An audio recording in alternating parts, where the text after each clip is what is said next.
तुमने यहाँ आने की हिम्मत कैसे की? और ये क्या किया तुमने? पिछले 93 सालों से इस स्कूल के किसी सदस्य ने उस कमरे का ताला खोलना तो दूर, उसके आसपास भटकने की जुर्रत तक नहीं की। और तुम कल की आई लड़की, तुम्हें ना इस घर की मान मर्यादा का ख्याल है, ना रीत परंपरा का। अपने मनुष्य कदमों से तुमने उस श्रापित कमरे का न सिर्फ ताला खोला, बल्कि पंडित जी के लगाए हुए उस टोटके को भी। घोर अशुभ हुआ ठाकुर साहब, घोर अशुभ हुआ। 93 साल से दादाजी की लगी हुई सीमा ने अब तक इस शराब को रोके रखा, पर आज आपकी बहू रानी ने इस मर्यादा को तोड़ दिया।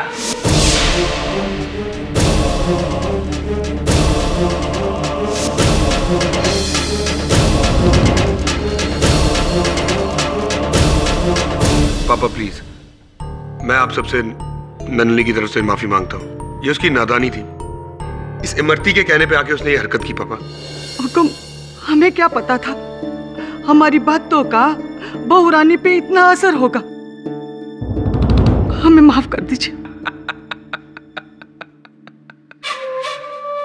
खूंजा का शराब, अब तो सब मरेंगे बापू साहब।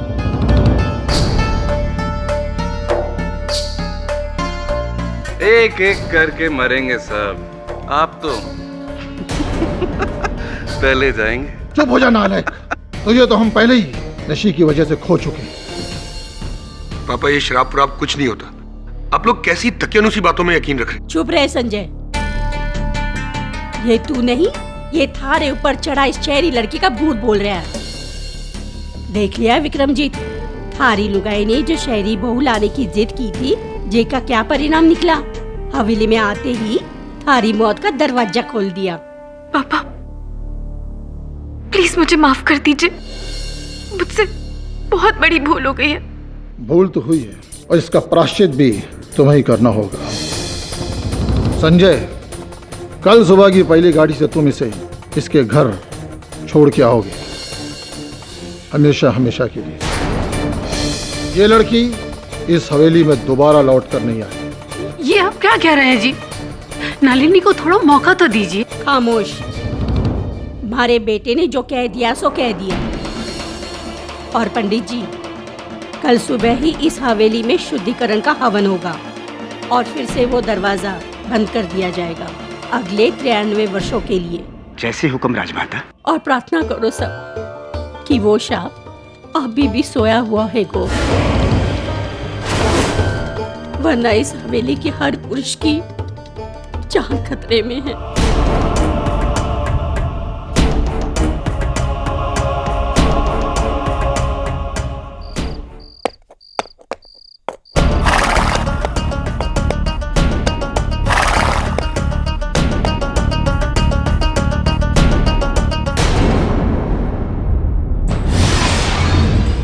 देता हूँ तुझे आज के बाद तेरे घर में पैदा मेरे हाथों मरेगा।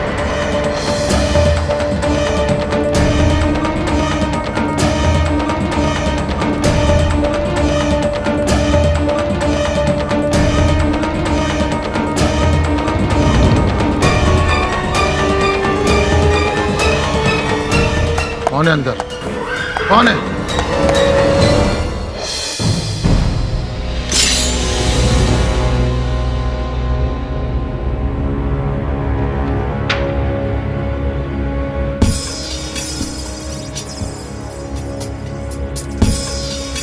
कौन है?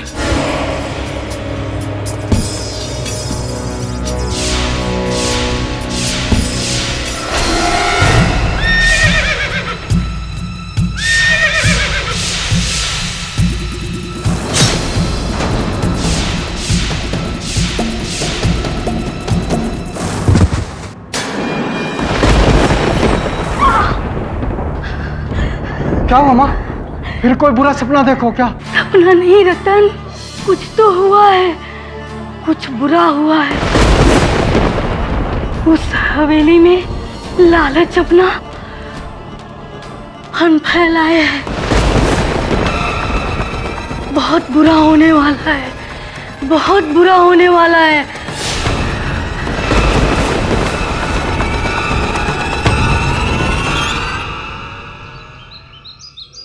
इंस्पेक्टर प्लीज मेरी बात सुनिए, मैंने कुछ नहीं किया। चलो आप नलिनी को कहाँ लेके जा रहे हैं इंस्पेक्टर? मैंने कुछ नहीं संजय डॉक्टर, हमें अपना काम करने दें। पर मैं आपको बता रहा हूँ उन्होंने कोई खून नहीं किया। हमें पूछताछ करनी है, पुलिस स्टेशन ले जाकर। मेरी बात सुनिए, मैंने कुछ नहीं किया। आपकी बात किसी को नहीं मारा है। पर इंस्पेक्टर साहब, मैं आपसे कह रहा हूं उन्होंने खून नहीं किया। बस मिस्टर संजय बस। मेरा बेटा एकदम सही कह रहा है, मेरी बहू एकदम बेकसूर है। सारे सबूत इनके खिलाफ हैं। बेहतर ये होगा कि आप कानूनी कार्रवाई में दखलंदाजी ना करें।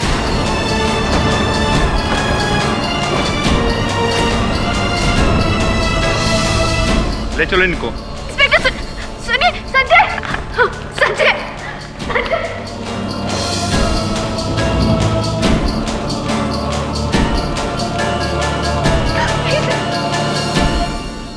ये कल की छोरी के लेगी मेरे बेटे की जान। मारे विक्रमजीत को तो गुंजा की शाप ने मारा है।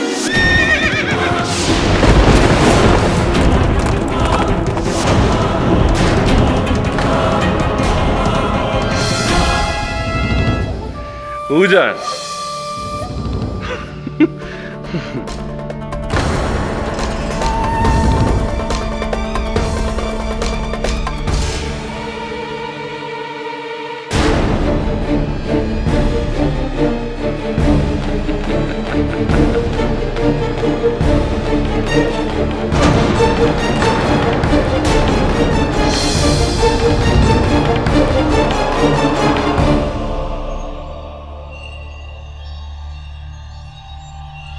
हुकुम, आपके भाई साहब विक्रमजीत सिंह की कल रात किसी ने हत्या कर दी।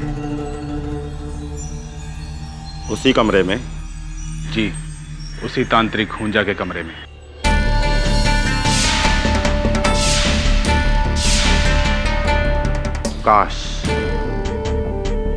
काश हम उस कमरे को देख सकते एक बार।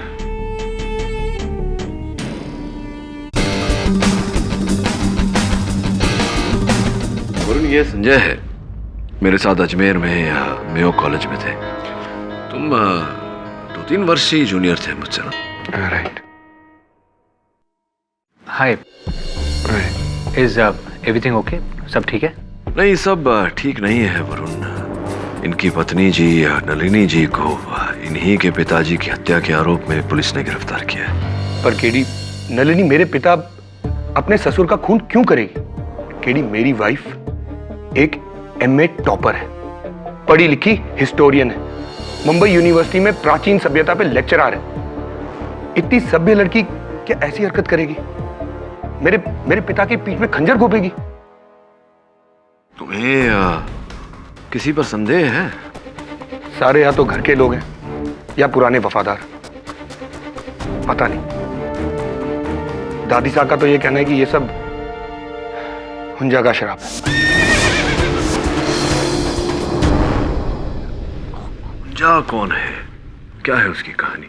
आज से तकरीबन 93 साल पहले 1919 के करीब, जब मेरे परदादा श्री मोहर सिंह जी और भवरी देवी इस हवेली में रहा करते थे, ये उस वक्त की कहानी। परदादा साहब का कोई वारिस नहीं था। सालों की मिन्नतें और फरियादों के बाद भी उन दोनों की झोली खाली थी। पीर फकीरों के पास भटकते भटकते वो पहुंचे नाहड़गढ़ में एक तांत्रिक हुंजा के पास। हुंजा ने उन्हें भरोसा दिलाया कि वो अपनी काली शक्तियों से वो उनके घर में औलाद की खुशी पैदा कर देगा। इसलिए उन्होंने हुंजा को अपनी हवेली में एक कमरा दे दिया। वो रोज रात को वहां पर जप करता, तंत्र मंत्र पढ़ता। ओम ह्रीं क्लीं चामुंडाय विच्चे फट स्वाहा।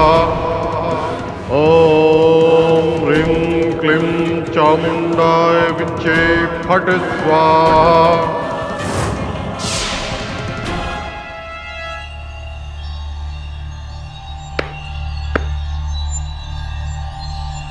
ठाकुर मोहर सिंह, मेरी तपस्या रंग लाई। आज से ठीक 10 महीने और 4 दिन बाद तुम्हारी पत्नी को एक औलाद होगी, एक लड़का। और उसके ठीक 2 साल 3 महीने और 8 दिन बाद फिर एक औलाद होगी, एक और लड़का। पहला लड़का तुम दोनों को मेरी तरफ से उपहार है, और दूसरा लड़का मेरी गुरु दक्षिणा। तुम्हें दूसरे लड़के को मुझे भेंट करना होगा, मेरा मुरीद बनाकर। बोलो स्वीकार है? और जैसा हुंजा ने कहा वैसा ही हुआ।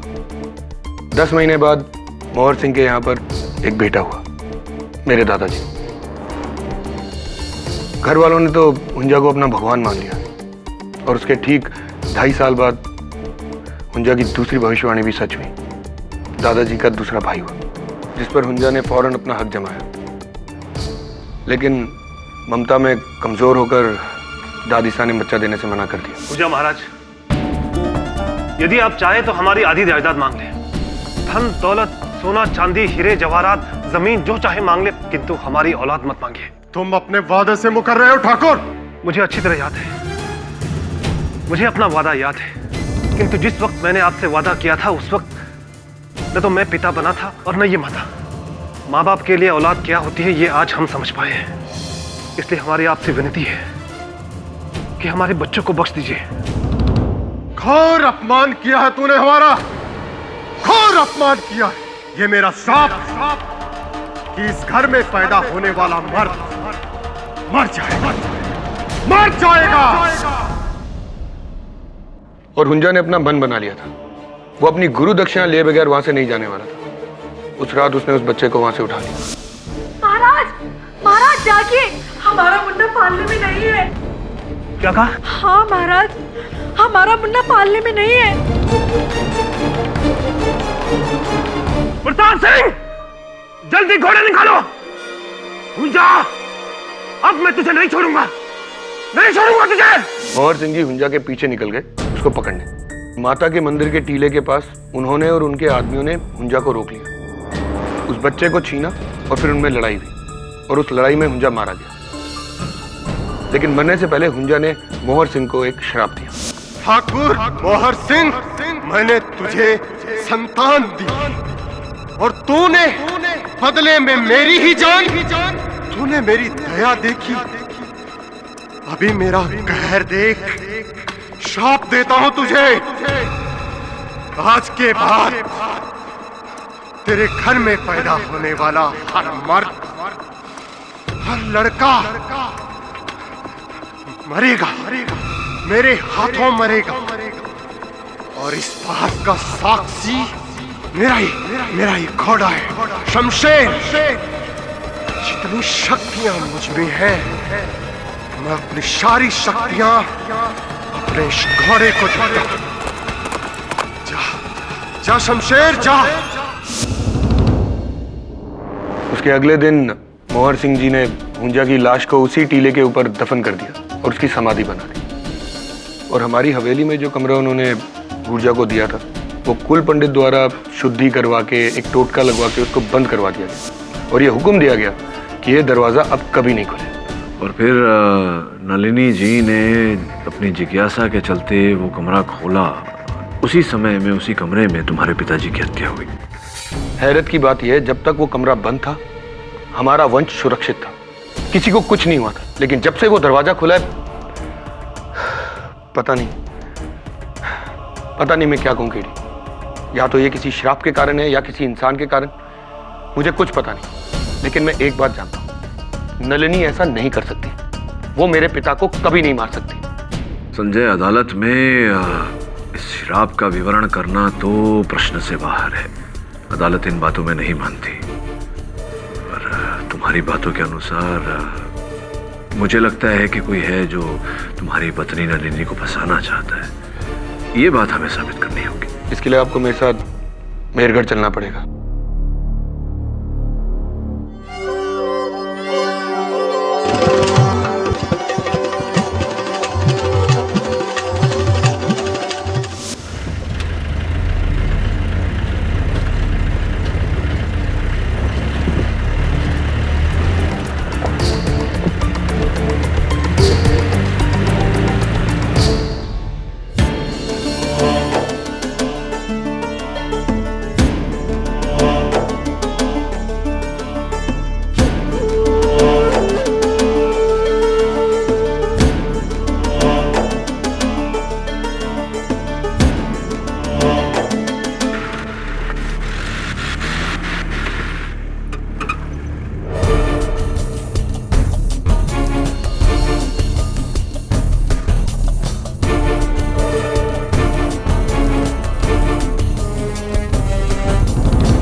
कोई व्यक्ति आया था यहाँ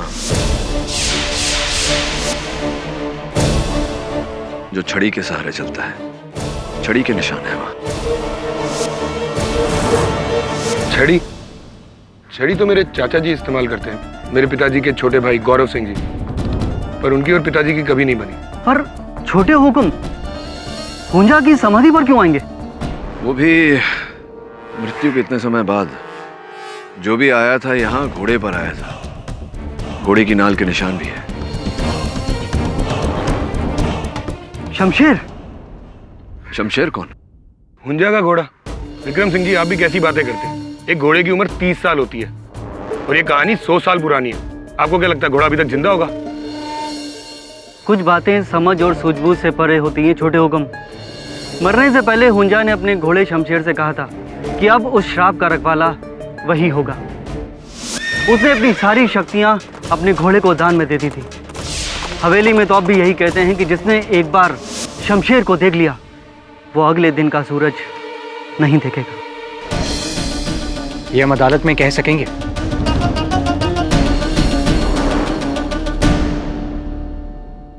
ढूंढो उसे किसी भी कीमत पर। जी हुकुम।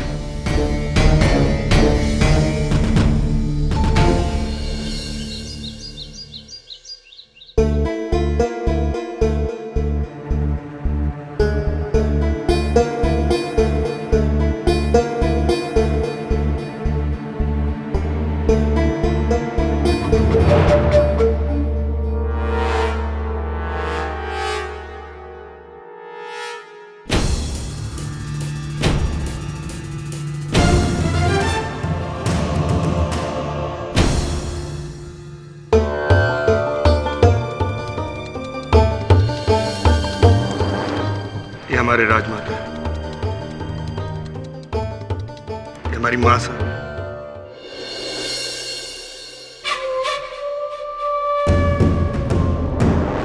वो हमारे बड़े भाई उद्धव सिंह।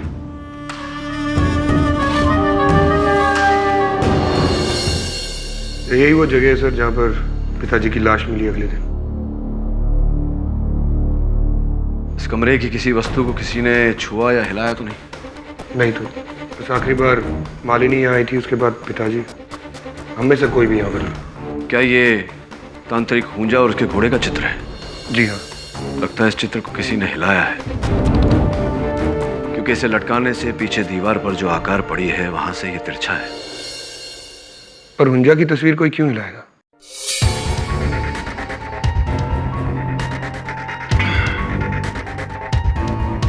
वरुण, जरा सहायता कर मेरी।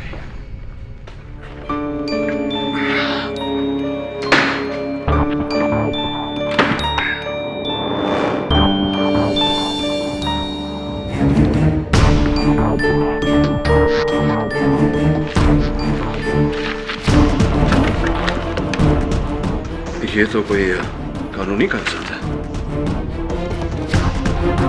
ये जमीन मुंबई में कहीं पालगढ़ में है, किसी जमुनालाल बिष्ट के नाम। जानते हैं आप इन्हें? नहीं, मैं तो पहली बार ही सुन रहा हूँ। इनफैक्ट पापा ने भी कभी इनके बारे में कोई बात नहीं की। सर, आपको लगता है इस जमीन के पेपर्स का ठाकुर विक्रमजीत की हत्या से कोई कनेक्शन है? कुछ प्रश्नों के उत्तर अदालत में दिए जाते हैं। हुकुम, आज से 93 साल पहले सन 1919 में राठौर राजघराने को हुंजा नाम के तांत्रिक ने श्राप दिया था कि इस राजघराने का हर मर्द दर्दनाक मौत मरेगा। ये मेरा श्राप कि इस घर में पैदा होने वाला मर्द मर जाएगा।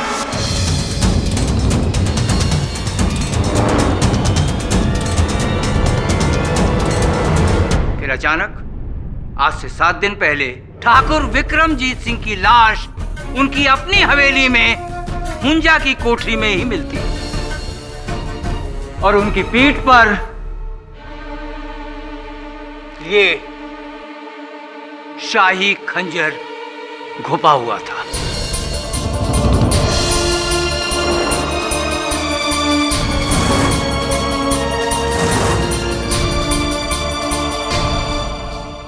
मेहरगढ़ के लोगों का यह भी मानना है कि हुंजा की आत्मा ने लौटकर ठाकुर विक्रमजीत सिंह से बदला लिया और अपना श्राप सच साबित किया। पर 100 बात की एक बात, आज के युग में मैं और आप इस कहानी पर कैसे विश्वास कर सकते हैं, जबकि ये कहानी कुछ और ही बयान कर रही है। हुकुम, इस खंजर पर किसी तांत्रिक हुंजा के निशान नहीं, इस लड़की की उंगलियों के निशान।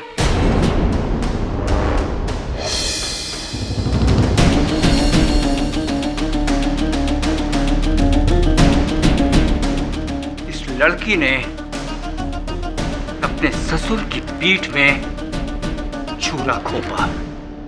जी नहीं, मैंने उनकी हत्या नहीं की है। ये लड़की मिस नलिनी रूंगटा मुंबई से 3 साल पहले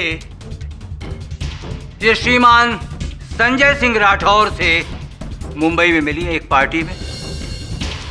बात दोस्ती में बदली, दोस्ती प्यार में, और फिर प्यार परवान चढ़ा और इस हद तक कि 4 महीने पहले ये बहू बनकर मेहरगढ़ की हवेली में आ गई। और तब से आज तक इन्होंने इस हवेली के कायदे कानून और रस्मों तक का पालन नहीं किया, जबकि ये उल्टे। जज साहब, प्लीज मैं कुछ कहना चाहती हूँ। सर, मैं एक हिस्टोरियन हूँ और बचपन से ही मुझे प्राचीन काल और इतिहास का बहुत शौक रहा है। और जब शादी करके मैं इस हवेली में आई तो हमारी नौकरानी इमरती से मुझे उस बंद कमरे के रहस्य के बारे में पता चला।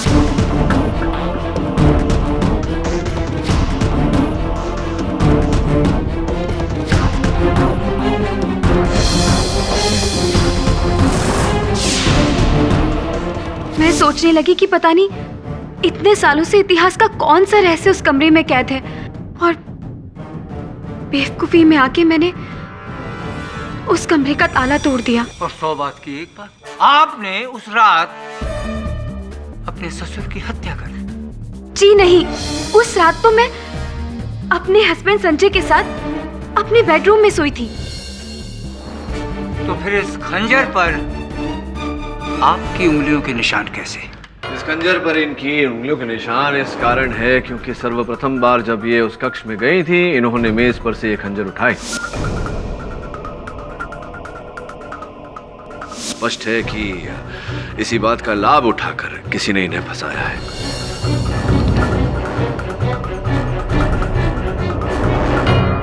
और वो पायल जो कि विक्रमजीत सिंह की लाश के पास से मिली। सर, मुझे नहीं पता। और आपकी वो चप्पल,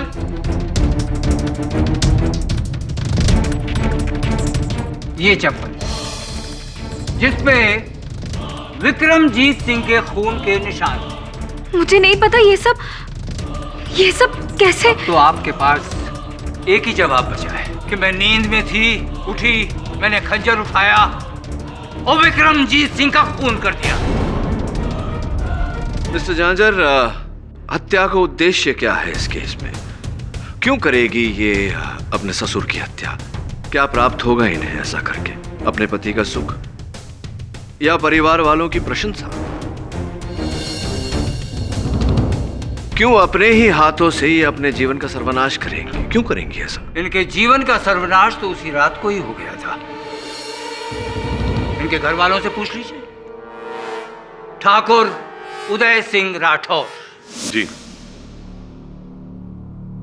उस रात पापा ने कहा था कि संजय, कल सुबह की पहली गाड़ी से तुम इसे इसके घर छोड़ के आओगे, हमेशा हमेशा के लिए। यानी कि नलिनी जी और संजय का रिश्ता खत्म। जी,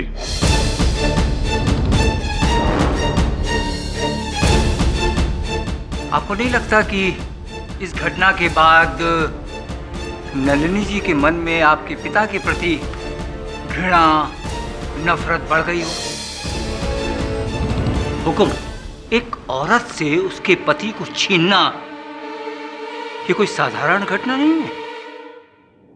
जी, मैं भी मानता हूं। नलिनी ने ही पापा की जान ली।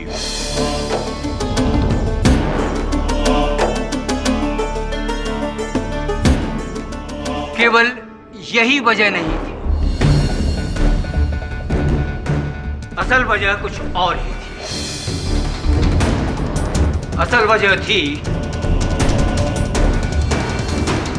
मिस नलिनी, आपने ये विवाह प्रेम की भावना से नहीं बल्कि प्रतिशोध लेने की भावना से किया था। ये क्या कह रहे हैं आप? आप यहाँ आई थी विक्रमजीत सिंह की हत्या करने। क्या बकवास कर रहे हैं आप? ऑर्डर ऑर्डर, बैठ जाइए मिस्टर भनोट।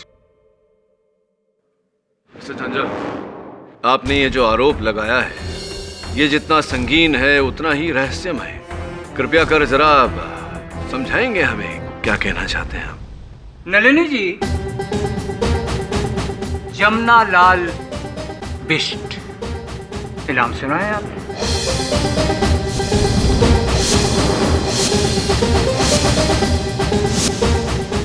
क्या हुआ पाठक जी, ये नाम आपने पहले सुना है? श्री जमुना लाल बिष्ट। ये जमीन मुंबई में कहीं पालगढ़ में है, किसी जमुना लाल बिष्ट के नाम। नलिनी जी, जमुना लाल बिष्ट कौन? बोलिए ना। जी, वो मेरे नाना थे।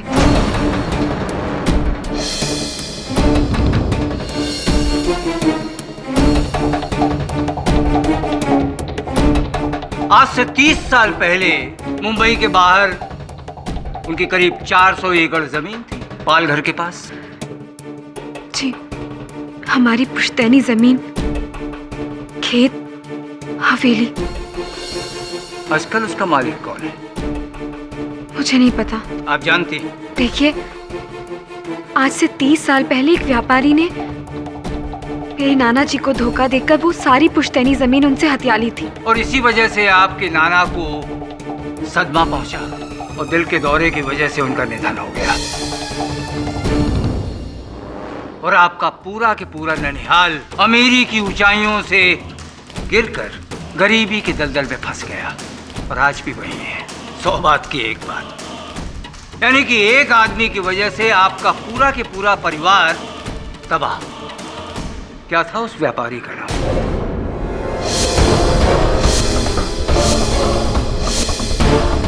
नलिनी जी, मैं उस व्यापारी का नाम पूछ रहा हूं।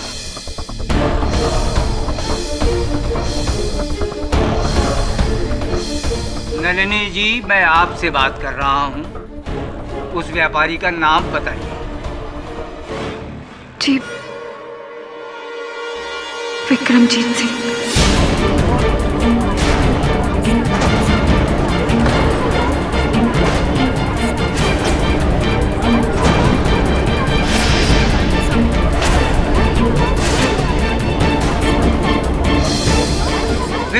जीत Singh Rathore. Silence in the court. अब समझे पाठक जी, नलिनी जी ने इस घर में शादी क्यों की? अपने नाना को उसका हक दिलाने के लिए और ठाकुर विक्रम सिंह को उनके किए की सजा देने के लिए।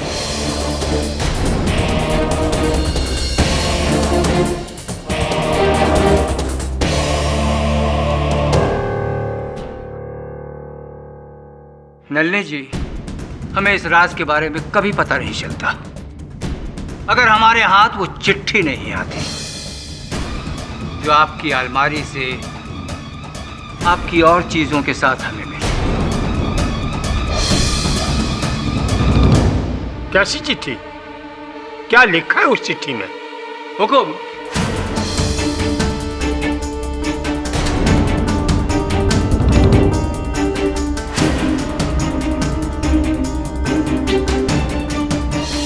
ये चिट्ठी नलिनी जी ने अपनी नानी को अपनी शादी के 3 दिन बाद लिखी थी। और ये हैंडराइटिंग नलिनी जी की है, इसकी तकसीद हैंडराइटिंग एक्सपर्ट ने की है। प्यारी नानी, आपको खुशी होगी ये जानकर कि अब मैं उस घर में पहुंची हूं जिसने हमारे घर को बर्बाद किया था, और बहुत जल्द मैं उस जमीन के पेपर ढूंढकर विक्रमजीत सिंह को उसके किए की सजा दिलाकर 30 साल बाद हमें इंसाफ मिलेगा।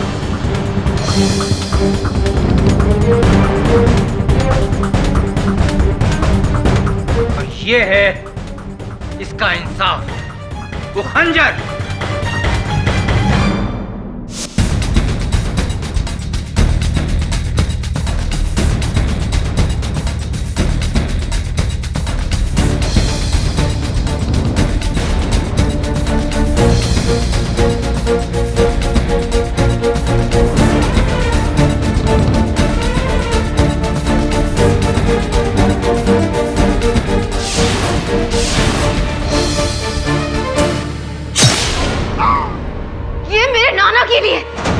जिसे तूने मार डाला विक्रमजीत।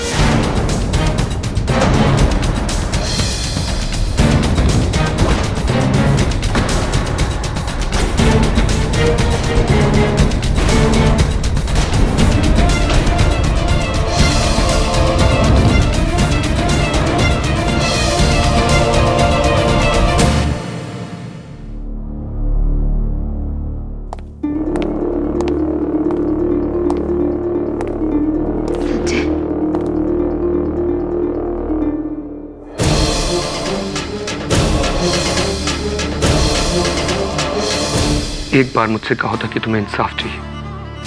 मैं अपने पापा, घर वाले सबसे लड़के तुम्हें तुम्हारी नाना जी की प्रॉपर्टी दिलाता। संजय, ये सब क्या कह रहे हो तुम? पर तुमने तो पक्का इरादा बना लिया था। मुझसे प्यार का नाटक किया सिर्फ इसलिए ताकि तुम मेरे पिताजी तक पहुंच सको। और उस दिन भी तुम उस कमरे में कोई इतिहास ढूंढने नहीं, बल्कि अपनी नाना जी की प्रॉपर्टी के पेपर ढूंढने गई थी। नहीं संजय, तुमसे मेरा प्यार कभी झूठ नहीं था। हाँ, मैं मानती हूँ कि तुमसे सगाई होने के बाद जब मुझे ये पता चला कि वो और कोई नहीं बल्कि तुम्हारे पापा थे जिन्होंने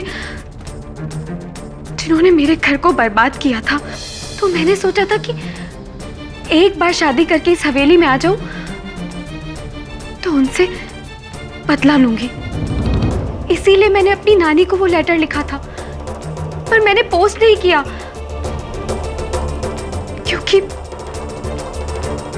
क्योंकि मैंने अपना इरादा बदल लिया था। मैं तुम्हें दुख नहीं देना चाहती थी। इनफैक्ट मैं तुम्हें सब कुछ बता देना चाहती थी, पर झूठ झूठ सब झूठ। मुझे तुम्हारी किसी बात पे कोई भरोसा नहीं। उदय भैया शुरू से कहते थे कि पिताजी का खून तुमने किया, और मैं तुम्हें बचाने के लिए शहर गया, केडी के पास गया। तुमने मुझे बहुत बड़ा धोखा दिया, बहुत बड़ा। Sanjay, Sanjay listen to me. Sanjay, मैंने नहीं मारा उनको। संजय,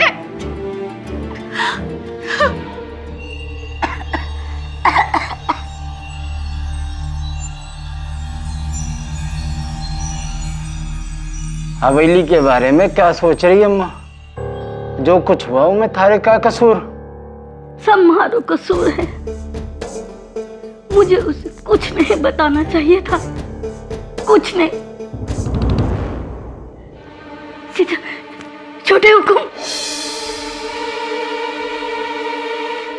इस चेक की कोई आवश्यकता नहीं थी संजय जी, केस तो अभी अभी शुरू हुआ है। आपके और मेरे लिए खत्म हो चुका है। मैं ये केस वापस लेना चाहता हूँ।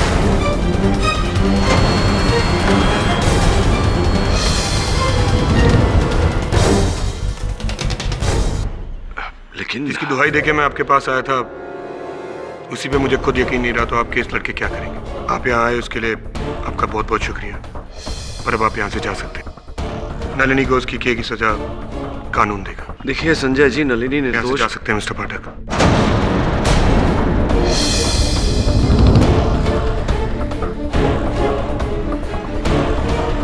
वीरमान सिंह जी, इनको एयरपोर्ट लेके जाइए।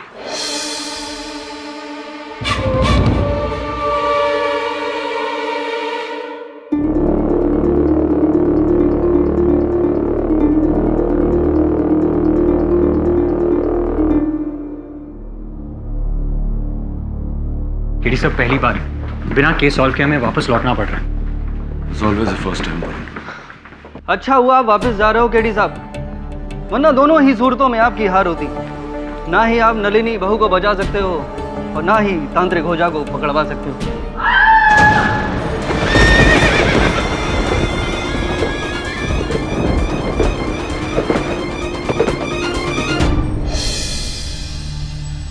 उठिए मौसा। हुंजा का घोड़ा, उसका घोड़ा।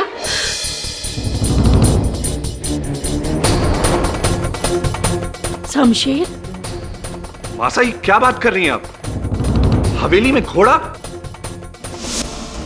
हाँ, हम अपने कमरे में जा रहे थे, हमने घोड़े के चलने की आवाज सुनी।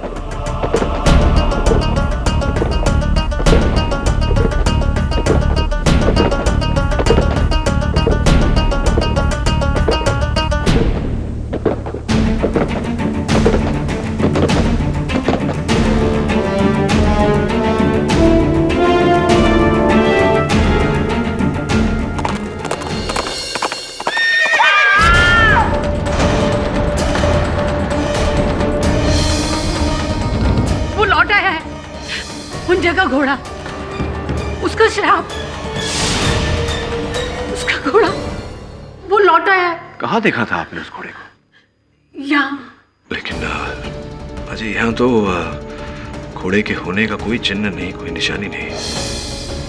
अचानक हवेली में घोड़ा आएगा कैसे? आकर गायब कैसे हो गया? तुम यहाँ हमारे पोते के बुलावे पर आए थे, पर इब रुकोगे हमारे कहने पर।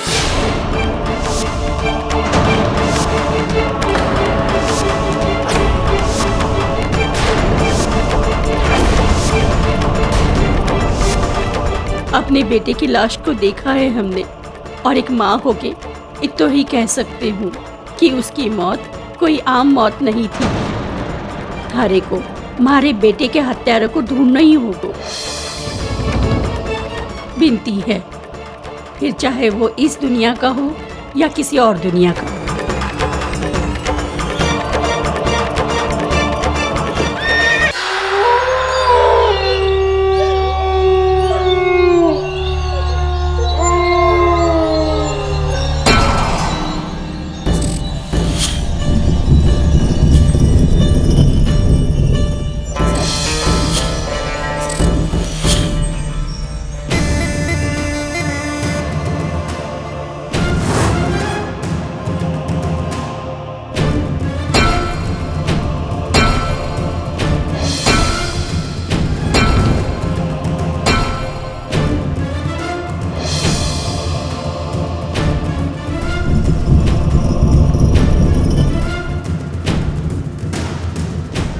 हुकुम, जे मिला है।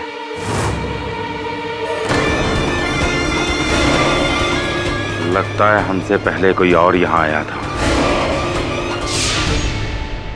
राजमाता ने हमें इस हवेली में रोक तो लिया, पर तांत्रिक के घोड़े की स्टोरी सर इस हवेली में घोड़ा कहां से आ सकता है? चल।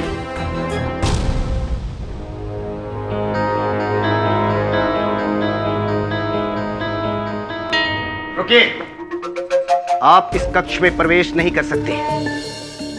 क्यों? आज अमावस है, काली शक्तियां अपनी चरम सीमा पर हैं। फिर तो हम अवश्य उनसे मिलना चाहेंगे।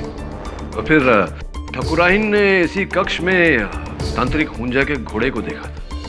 किसी न किसी को तो घोड़े की लगाम थामनी है। आत्मा की ना कोई नाल होती है, ना कोई लगाम। अभी भी समय है, वापस अपने शहर चले जाओ।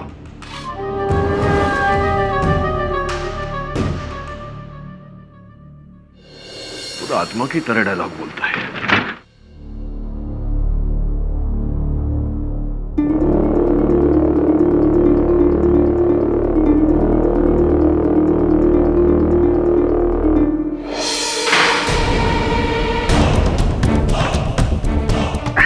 क्या हुआ?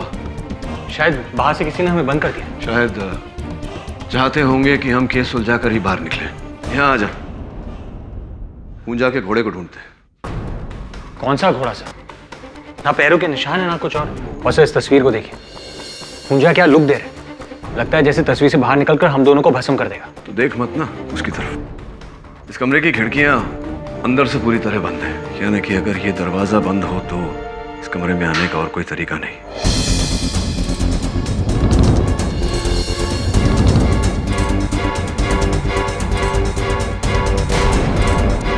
वो डिब्बा देख रहे हैं?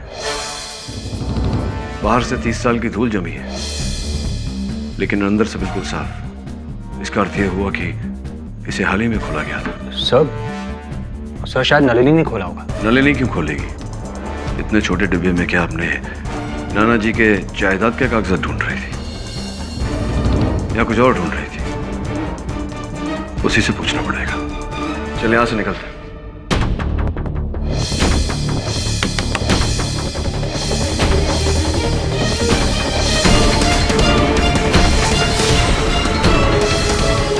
ये दरवाजा किसी ने दरवाजा बंद कर दिया था बाहर से इसके जरिए।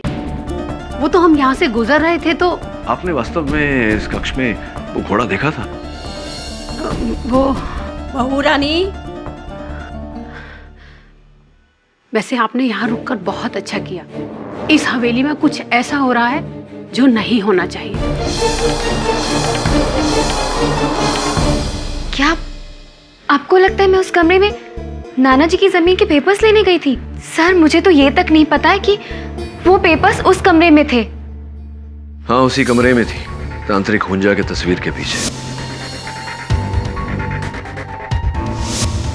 और वो तस्वीर हिलाई भी गई थी। पर मैंने उस तस्वीर को हाथ तक नहीं लगाया। जानता हूं आप चाहती तो भी उसे हिला नहीं पाती। उस तस्वीर के पीछे से कागजात निकालने के लिए मुझे वरुण की सहायता लेनी पड़ी थी। उस कमरे में एक जेवरों का डिब्बा था, उसे छुआ था आपने? नहीं तो। कौन है जो वहां कुछ ढूंढ रहा था?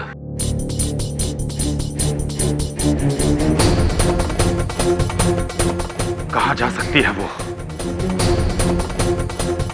कहाँ? ढूंढो उसे, ढूंढो। सुनिए पंडित जी, हम नहीं चाहते कि अब ये मनहूस कमरा अब और खुला रहे। इस पर फिर से ताला लग जाना चाहिए। दादी साहब, पुलिस ने मना किया इस कमरे को बंद करने से। तो फिर उस हुंजा तांत्रिक की अंदर रखी हुई सारी सामग्री को जला के भस्म कर दो। हम नहीं चाहते कि उसका साया भी पड़े हमारी हवेली पर। जी राजमाता, हम आज ही हुंजा की सारी सामग्री इस कक्ष से बाहर फेंक देते हैं। चलिए।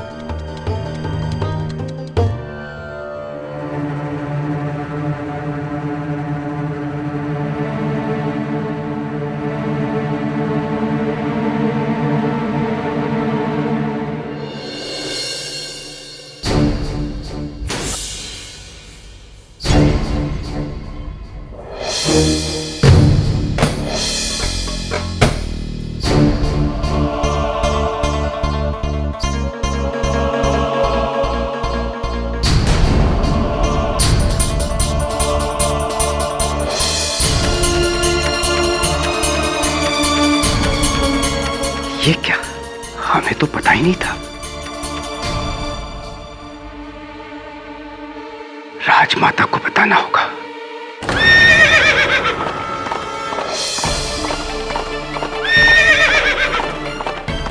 हुंजा का घोड़ा।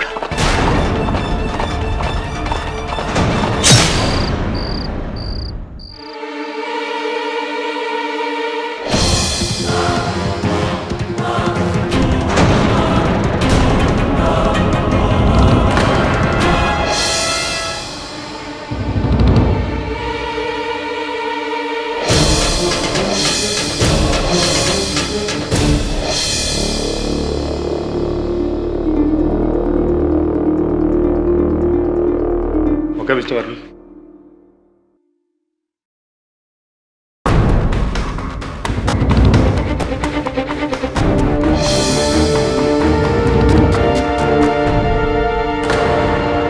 घोड़े के पैरों के निशान। हुंजा लौट आया है। बहू रानी ने उसका कमरा खोलकर उसकी आत्मा को मुक्त कर दिया है। हमारे कुल पंडित को मारकर उसने ये साबित कर दिया है कि अब कोई भी शक्ति हमें नहीं बचा सकती। सबकी मौत होगी।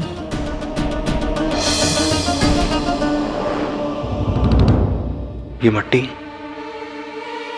मट्टी मैंने कहीं देखी है। ऐसी मिट्टी तो पंडित जी की लाश के पास मिली थी। और ये समाधि का जो पत्थर है ये हिला हुआ है। कोई इस समाधि को क्यों खोलना चाहेगा? कोई नहीं, स्वयं हुंजा। ये आप क्या कह रहे वीरमान जी? एक मरा हुआ इंसान अपनी समाधि से कैसे बाहर निकल सकता है? It's not possible. वहां देखिए वो निशान। किसी ने इस समाधि के पत्थर को लोहे के सलिए से खोलने की कोशिश की है।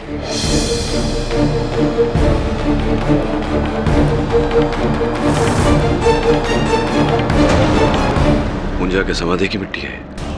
इसका अर्थ यह हुआ वरुण की कोई है जो कुछ ढूंढ रहा है। और जब वो वस्तु उसे हुंजा के कमरे में नहीं मिली तब उसने हुंजा की समाधि को तोड़कर वहां ढूंढा। लेकिन नलिनी को तो इस बात का कोई ज्ञान नहीं। कौन हो सकता है? के बात से बेटा तारे को अभी भी लगता है कि ये किसी इंसान का रचा हुआ षड्यंत्र है। राजमाता जी, ये जो हुंजा तांत्रिक था उसके बारे में अब हमें कुछ बता सकती है?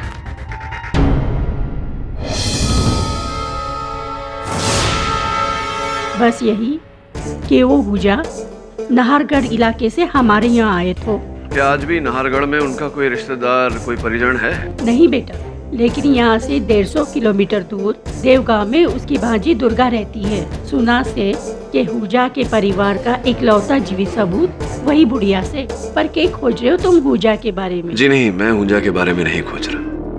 मैं उस व्यक्ति को खोज रहा हूँ जो हुंजा के बारे में खोज रहा है। राजमाता, दुर्गा का पता है आपके पास? दुर्गा देवी हमारी नानी है साहब, और हुंजा हमारी नाना के मामा थे। अब हमारा उनसे कोई लेना देना ना है। देखो, मेहरगढ़ हवेली में हुई मौतों के बारे में तुमने पढ़ा ही होगा। लोगों का कहना है कि हुंजा फिर से जिंदा होकर वापस आ गया। मरा हुआ इंसान फिर से जिंदा हो गया साहब। हमें इससे कुछ नहीं लेना देना। हमें माफ करो साहब। राजमाता का कहना है कि सिर्फ तुम्हारी नानी हुंजा के बारे में जानती है, उसके रहस्यों के बारे में जानती है। कोई है जो हुंजा के कमरे में कुछ ढूंढ रहा है। उसकी समाधि तोड़कर उसकी लाश निकालने की कोशिश में। लाश? हुंजा के पास कुछ अमूल्यवान कीमती चीज थी जो कोई आज उसे ढूंढ रहा है। उस छोरे को हमारे पास ले आ बेटा। आइए साहब।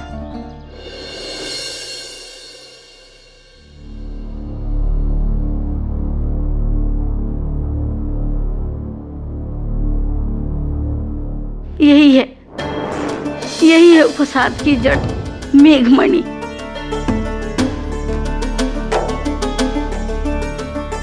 मेघमणि ये वो जादुई पत्थर है जो बादलों में बनता है, आसमां में, जो केवल देवी देवताओं के पास होता है। पूजा मामा ने अपने तंत्र और सिद्धि से इसे प्राप्त किया था। कुछ खास शक्ति थी इस पत्थर में? शक्ति? पूजा मामा की सारी काली शक्तियों का एकमात्र केंद्र यही पत्थर था बेटा, जिसके पास ये पत्थर होता है वो सब कुछ कर सकता है। दुनिया की सारी शक्ति उसके पैरों में समा जाएगी। रंग को राजा बना देता है ये पत्थर। अम्मा, मुझसे पहले कोई और आया था यहाँ आपसे मेघमणि के बारे में पूछने के लिए? हवेली में से सेवक जरीबा। हाँ साहब, हम गए थे उस बुढ़िया दुर्गा से मिलने, मेघमणि का पता करने के लिए। लेकिन हुकुम इसमें हमारा क्या कसूर है? हम तो सेवक हैं। हमें कहा गया था मेघमणि का पता करो, तो हम चले गए पता करने। किसने भेजा था आपको? जी, वीरमन सिंह जी। योर ऑनर, मैं वीरमन सिंह जी को कटघरे में बुलाना चाहता हूं। एक मिनट, ये कोई मेघमणि के खोज की कहानी नहीं है, ये विक्रमजीत के कत्ल का केस है, कत्ल का। बिल्कुल ठीक कह रहे हैं प्रोसिक्यूटर साहब, योर ऑनर। ये विक्रमजीत सिंह जी की हत्या का केस है और मुझे पूरा विश्वास है कि विक्रमजीत सिंह जी की हत्या इसी मणि को पाने के लिए की गई है। कोई इस बहुत ही अमूल्य पत्थर के द्वारा शक्तिशाली बनना चाहता था, योर ऑनर। और यही कारण था कि जब हवेली के पंडित ओमकार नाथ जी को इस बारे में पता चला तो उनकी भी हत्या कर दी गई ताकि ये बात न फैले। ये सब एक पत्थर के लिए, एक मामूली पत्थर के लिए? वाह, वेरी गुड। और इसे आप साबित कैसे करेंगे? करूंगा मिस्टर झांझर, अगर आप करने देंगे तो। Excuse me your honour, ADC Veerman Singh ji. मैंने ही जरीबा को उस हुंजा की भांजी दुर्गा देवी के पास भेजा था, ये पता करने के लिए कि वो मेघमणि कहाँ है। क्यों? 90 वर्ष बाद अचानक उस मणि के बारे में आपकी जिज्ञासा क्यों जागी? उस पत्थर के बारे में तो हमारे बाप दादा हमें बताते थे। इतने सालों से हम इसी सोच में थे कि कब वो पत्थर, वो मणि हमारे हाथ लगेगी और हम एक नौकर से साहूकार बन जाएंगे। तो क्या पता लगाया आपने उस पत्थर के बारे में? वो पत्थर इसी हवेली में हुंजा के कमरे में था। ऐसी तो उस पत्थर को, उस मणि को पाने के लिए आपको वो कक्ष खोलना पड़ता। इसीलिए आपने जरीबा और इमरती द्वारा बेचारी नलिनी जी को फंसा दिया। अपनी बंदूक इनके कांधे पर रखकर चलाई, इनसे वो कमरा खुलवाया ताकि अंदर दाखिल होकर आप वो मणि ढूंढ सके। साहब, वीरमन सिंह जी ने हमसे कहा था कि छोटी बहू को उस कमरे के बारे में और हुंजा के किस्से सुनाते रहना, उसे हमेशा उकसाते रहना, उस कमरे का दरवाजा खोलने के लिए।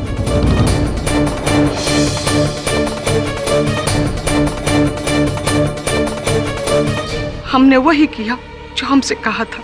बोलिए वीरमन सिंह जी, अब तो जरीबा और इमरती ने भी कहा है कि आप ही ने उन दोनों को काम पर लगाया था। जी, बहुरानी के जरिए हम वो कमरा खुलवाकर मेघमणि तक पहुंचना चाहते थे। जी जी जी, और नलिनी जी ने वो कक्ष खोला, आप अंदर दाखिल हुए उस मणि को ढूंढने, किंतु दुर्भाग्यवश ठाकुर विक्रमजीत सिंह जी आ गए और उसके बाद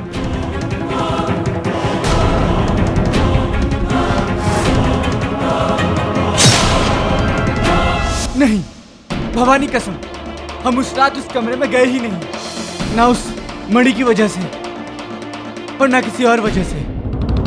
वीरमन सिंह जी, वो मणि इस समय कहाँ है?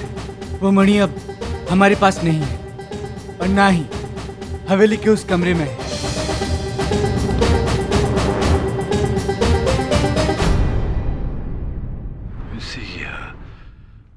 वीरमन सिंह जी, क्या यह संभव है कि वो मणि तांत्रिक हुंजा के गले में पड़ी हुई हो और उनके साथ उस मणि को भी गाड़ दिया गया हो उनकी समाधि में?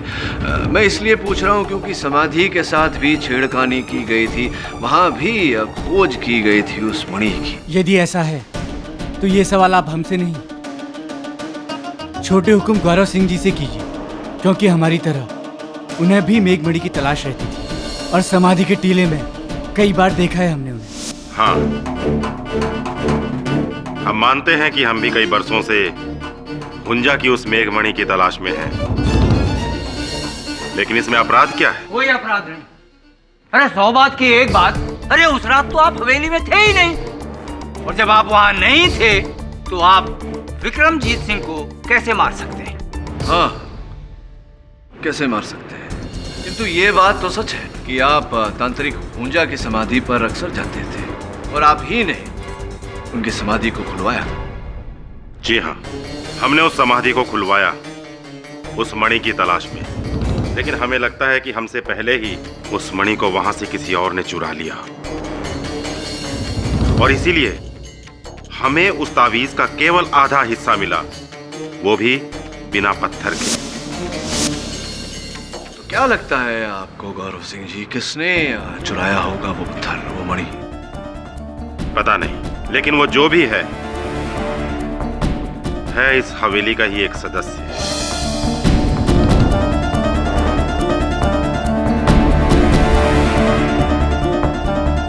आप उस तक पहुंचिए,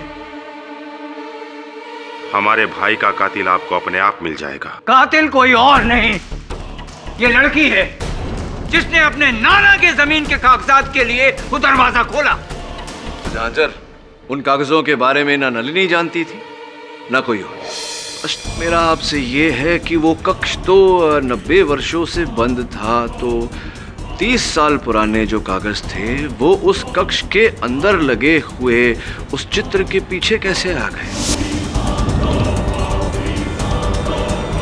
पाठक जी, हो सकता है कि 30 साल पहले विक्रमजीत सिंह ने उन कागजात को वहां रखा हो सकता है। अब भले ही उस दरवाजे पर ताला लगा हो, वो कक्ष पूरी तरह से चारों तरफ से बंद हो, विक्रमजीत सिंह जी तो उस हवेली के मालिक थे, चाहे जो कर सकते थे, किंतु ऐसा है नहीं। मिस्टर झांझर, अगर ऐसा होता तो इन कागजों पर 30 साल पुरानी मिट्टी लगी होती, कहीं ना कहीं दीमक लग गई होती, फटे पुराने होते ये कागज, किंतु ऐसा है नहीं। और ऑनर, ये तो बिल्कुल नए हैं जैसे 30 साल पहले थे, जिससे ये स्पष्ट होता है कि इन्हें सुरक्षित स्थान पर रखा गया था और उसी रात इन कागजों को उस तस्वीर के पीछे रखा गया ताकि बेचारी नलिनी जी को फंसाया जा सके। और ऐसा किसने किया होगा? ऐसा करेगा वही व्यक्ति जो उसी रात उस कक्ष में दाखिल हुआ था, 2 कारणों से। प्रथम, नलिनी जी को फंसाना, द्वितीय, उस नागमणि को खोजना। लेकिन मिस्टर पाठक, उस कमरे में नलिनी जी के अलावा किसी ने किसी और को नहीं देखा। विचित्र बात है, ठाकुराइन संदली जी का कहना है कि उन्होंने वहां तांत्रिक पूजा के घोड़े को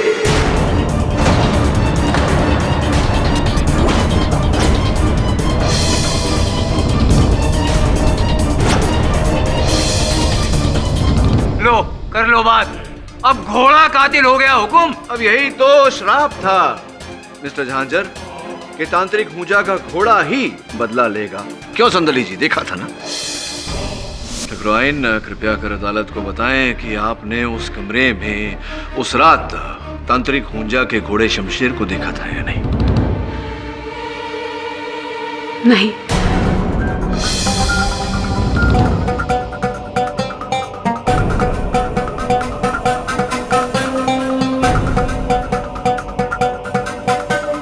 नहीं, अर्थात आपने तो बताया, झूठ क्यों बोला था आपने सबसे?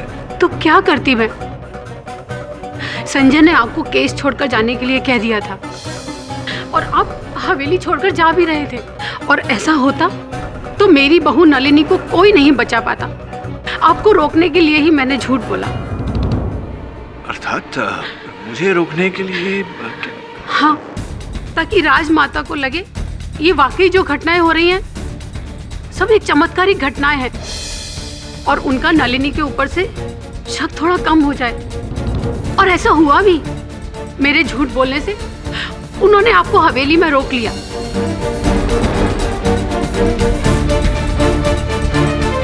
संजय बेटा, नलिनी ने तुम्हारे पिता का कत्ल नहीं किया, ये किसी और की चाल है।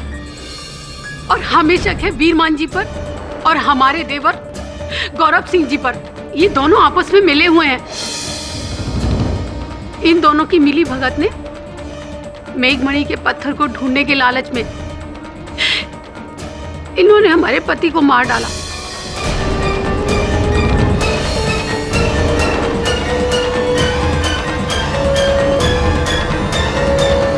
तो आपको अपने घर का वफादार समझते थे ना, और आपने हमारे ही घर में आग लगा दी। ये आपने अच्छा नहीं किया। ये क्या हो रहा है जज साहब? हुकुम, ये लोग कहानी को कहां से कहां पहुंचा दें? अरे बात तो ये थी कि नलिनी जी हत्यारिन है, कातिल है, और अब तो कहानी में मेघमणि, घोड़ा, पत्थर, देवर, एडीसी। मिस्टर पाठक, ये जो आपकी पत्थर वाली थ्योरी है ना, ये आप तभी साबित कर सकते हैं जब आप उस व्यक्ति को यहाँ लाएं जिसके पास वो पत्थर है, और वो यहाँ अदालत में खड़ा होकर कह सके कि मेरे पास वो पत्थर है और मैंने इस पत्थर के लिए विक्रमजीत सिंह की हत्या की। क्या ऐसा कर सकते हैं आप? इतने सालों से हम सोच रहे थे कि इस घर में शैतान उस कमरे में कैद है, लेकिन नहीं, शैतान तो तुम लोगों के दिलों में मौजूद था। हमेशा से ही लालच, ईर्ष्या का वो दाना जिसने हमारी बेटी की जान ले ली। अभी भी समय है, कोर्ट कचहरी में तो बात सालों तक खींचती चली जाएगी। हमारे सामने अपने गुनाह को कबूल कर लो, बोलो किसने जान ली है विक्रमजीत की? राजमाता, हो सकता है घर वालों में से किसी का काम ना हो, किसी बाहर वाले का काम हो। नहीं संजय, ये काम घर के ही किसी भेदी का है।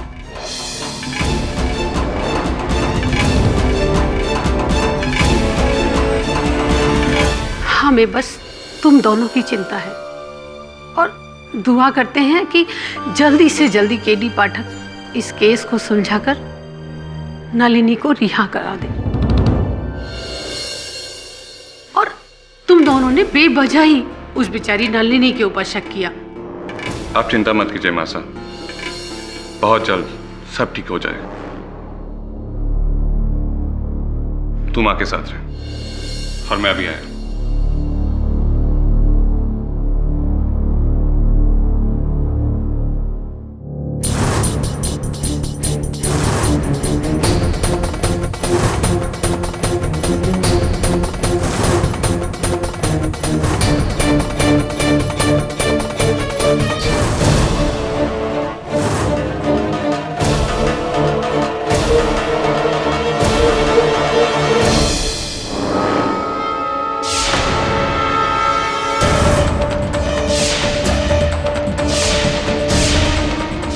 लालचंद जी, क्या कीमत लगाई आपने इस पत्थर की?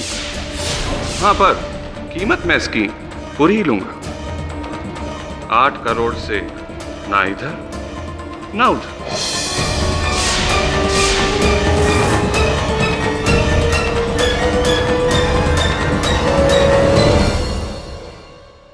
इस मेघमणि को लेकर सॉरी, अजीब आदमी है। ये गाड़ी को अभी खराब होना था साला। देखता हूं।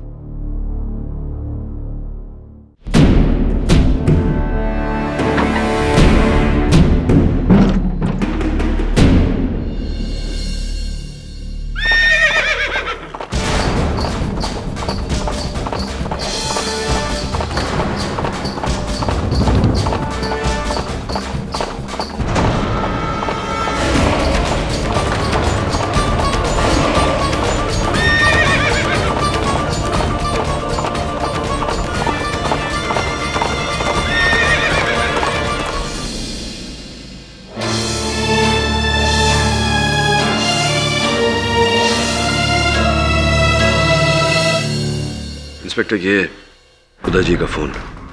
इस पर से अंतिम कॉल किसी लालचंद नामक जोहरी को किया गया था, जिनका ये कहना है कि उदय जी उन्हें मेघमणि बेचना चाहते थे। मेघमणि उदय के पास है? जी नहीं राजमाता जी, मुझे लगता है थी इनके पास, क्योंकि ये खाली पोटली मिली है इनके पास से। शायद किसी ने चुरा ली। लाश के पास घोड़े का निशान भी। ये सब क्या हो रहा है, मुझे तो कुछ समझ में नहीं आ रहा। कहीं सच में हुंजा की आत्मा ये अपना मेघमणि लेने तो वापस नहीं आ गई? यहाँ कोई आत्मा नहीं।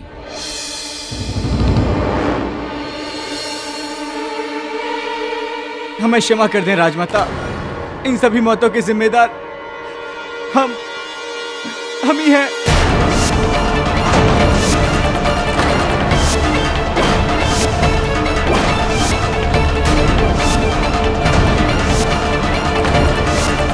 ठाकुर विक्रमजीत सिंह, पुजारी ओंकारनाथ, कुमार उदय सिंह की जान।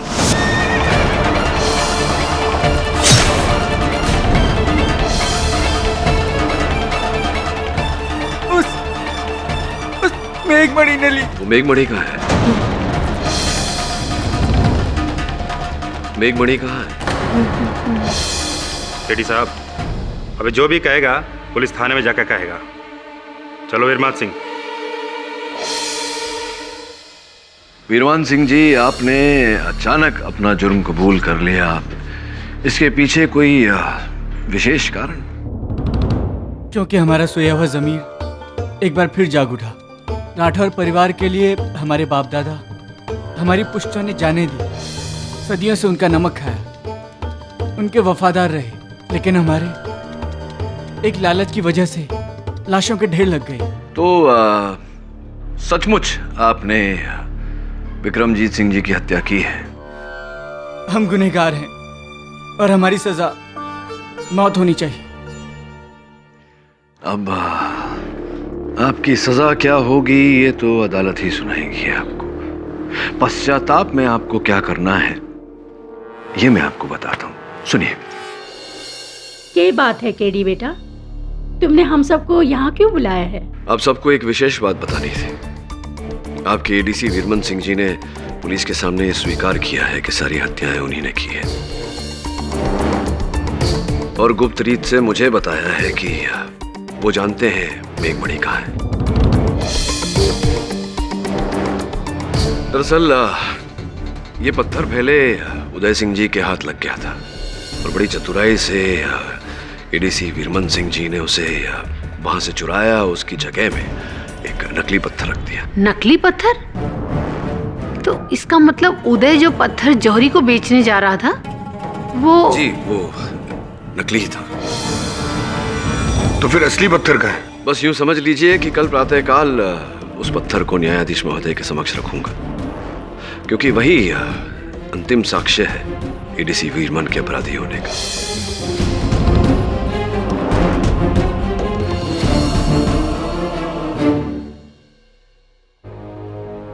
सर, आप कहां जा रहे हैं? चल तुझे असल मेघमणि दिखाता हूं।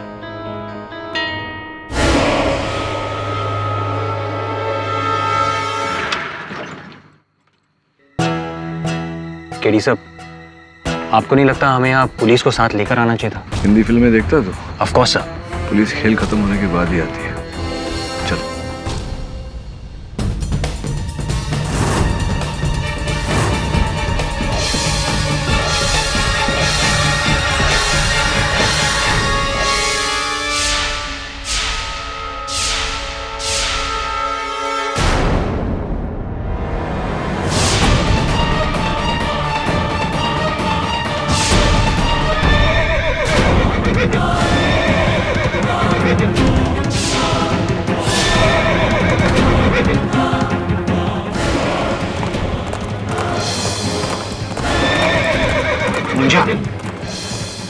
ऊंजा नहीं, ये कोई दूंजा है तो इस पत्थर की चमक से खींचा चला रहा है।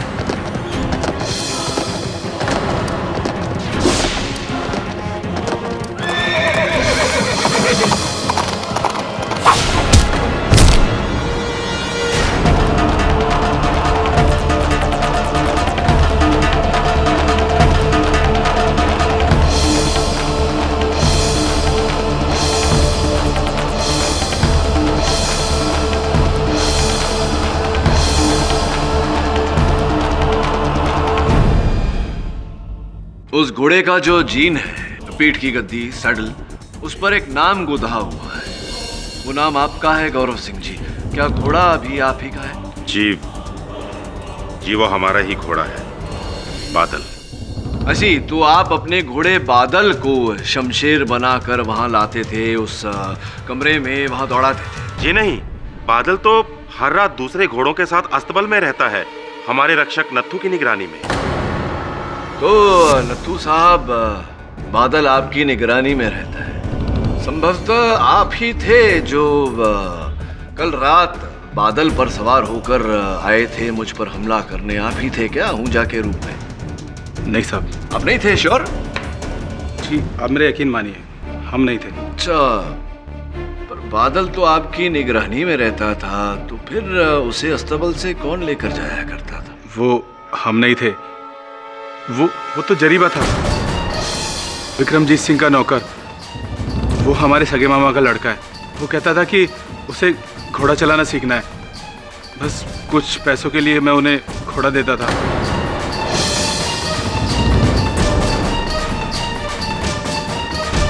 तो जरीबा साहब, घुड़सवारी सीख रहे हैं आप, वो भी रातों में?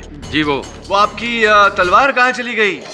और वो काला चोगा, मिस्टर तांत्रिक हुंजा? माई बाप की क्या कह रहे हैं, हमें कुछ समझ नहीं आ रहा। कमाल कर रहे हो, मैं जो कह रहा हूँ समझ में ही नहीं आ रहा। क्या बात है, क्या हुआ?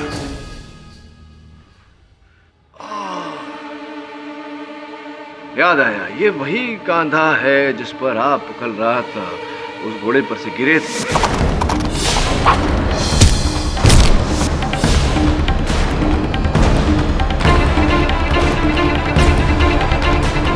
वही कांधा है ना? लाइए लाइए, दिखाइए।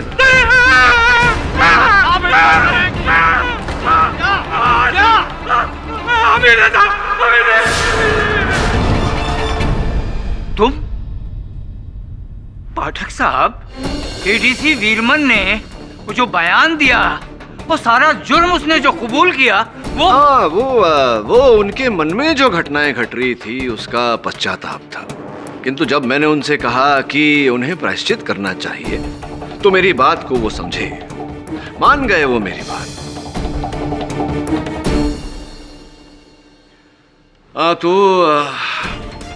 तांत्रिक हुंजा उर्फ जरीबा उर्फ काले चोगे में घुड़सवार भी स्पष्ट हो चुका है कि ठाकुर उदय सिंह राठौर की हत्या आप ही ने की।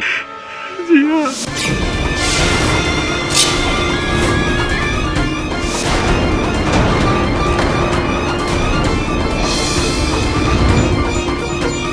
ये भी स्पष्ट हो चुका है कि पंडित ओमकारनाथ की हत्या आप ही ने की। और ठाकुर विक्रमजीत सिंह की हत्या भी आप ही ने की। नहीं भाई, उनको हमने नहीं मारा, उनको तो इमरती ने।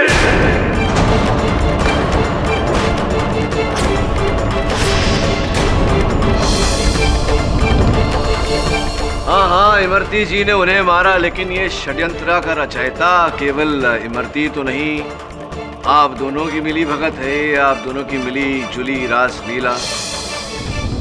माई बाप, जब वीरमन सिंह जी ने हमें मणि के बारे में बताया, तो हम दोनों के मन में लालच आ गया, लालच का पर्दा छा गया था हमारी आंखों पर। और उस रात जब छोटी बहू कमरा खोलने गई, तो इमरती से रहा न गया, वो बिना किसी को बताए चुपचाप कमरे में चली गई और मेघमणि ढूंढने लग गई।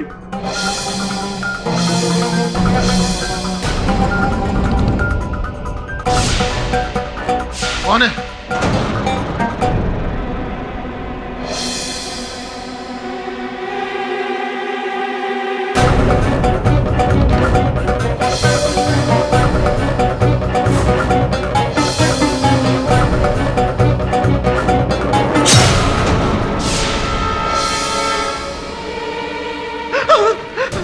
ये क्या कर दिया तूने? ये ठाकुर का क्या कर दिया? मरवा दिया तू, मरती। क्या करती? ये हमें कोई ना बचा सकता। मैं डर गई थी, कहीं हुकुम ने मैंने देख लिया तो, इसलिए। अरे अब इसका क्या करें? अब क्या होगा? जरा मुझे बचा ले, मुझे बचा ले। सोचने दे। मारो मातो तो काम नहीं करे, क्या करें? एक तरीका है। बोल बोल। छोटी बहू के कमरे में मैंने एक चिट्ठी देखी थी, उसमें 400 एकड़ जमीन के बारे में लिखा था और वो जमीन के कागज ठाकुर साहब के कमरे में है। बस ये मने रास्ता मिल गया इमरती। वो कागज में ठाकुर के कमरे से निकाल के इस कमरे में कहीं रख देता हूँ। और छोटी बहू तो गई काम से, तो एक काम कर, खून लेके उसकी चप्पलों पे लगा डाल। और ध्यान रखिए, मैं अभी गया और अभी आया।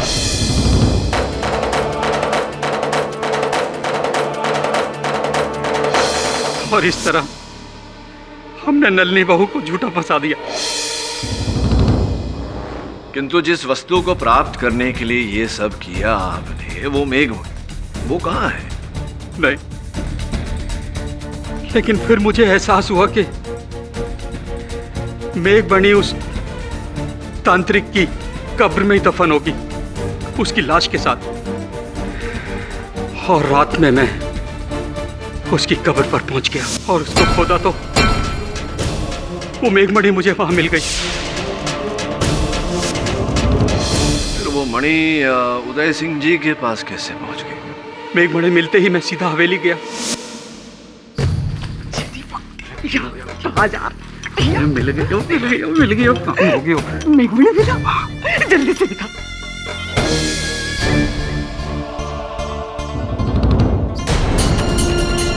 क्यों? हवेली आते में लगता है पत्थर कहीं गिर गया। और वो पत्थर हवेली में ही कहीं गिर गया और छोटे हुकुम को मिल गया।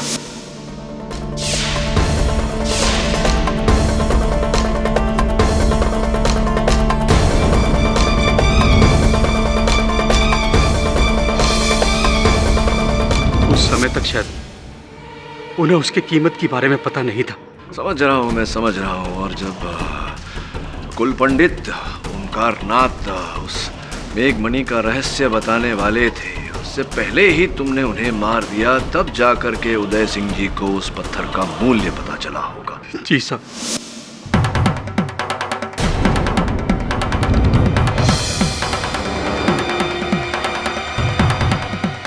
और उस रात जब छोटे हुकुम उस मणि को बेचने जा रहे थे, हमने रास्ते में उनको मार डाला और वो पत्थर छीन लिया। पर वो तो नकली था। अरे नहीं नहीं जरीबा जी, वो तो असली पत्थर था। नकली पत्थर तो ये रहा मेरे पास, ये देखिए।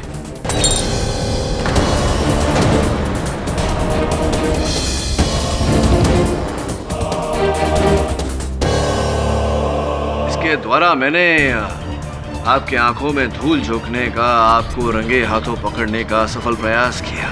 मतलब मेरे पास जो पत्थर था वो असली था? जी। और मैं तुम्हारी बातों में आकर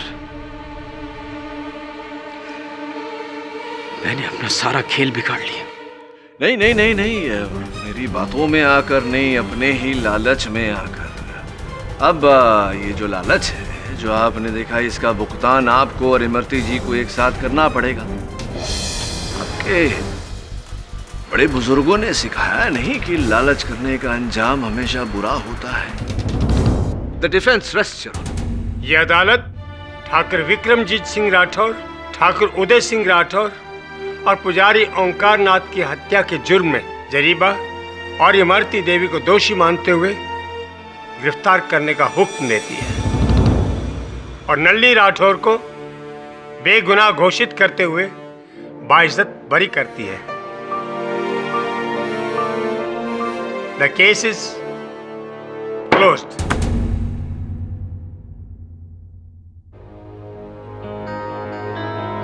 पाठक साहब, 100 बात की एक बात। कभी कभी एक बात में से 100 बातें निकल आती हैं। क्यों?